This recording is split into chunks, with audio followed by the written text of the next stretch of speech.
neslime salamlar olsun. Düşmənə sitemik baş belasıyıq. Şahıma xanıma salamlar olsun. Biz haqqın əskəri, haqqın quluyuq. Ədalət biznəndir, haqq ordusuyuq. Biz şiyə yolcusu, şiyə yoluyuq. Bu yola, bu izə salamlar olsun. Biz əli aşıqı, əli nökəri. Bu yolda can alıb can verənləri, ağama əhlinə zülüm edənlərin qısasını alana salamlar olsun.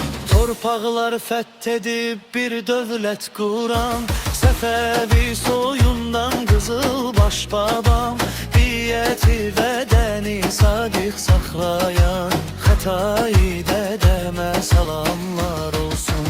Moğulu məhv edib Dehliyə varan, Puştunun sultanın dizini qıran, Səfəvi şahının öcünü alan Nadir Şah Əfşara salamlar olsun.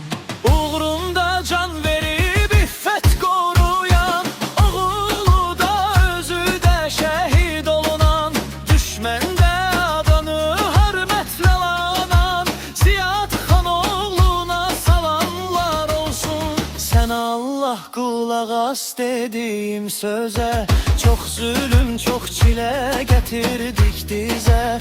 Namusu, qeyrəti ötürən bizə, nənəyə, babaya salamlar olsun.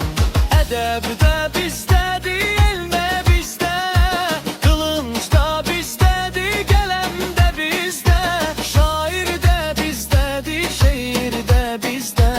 Xəmsəyə, qəzələ salamlar olsun. Ay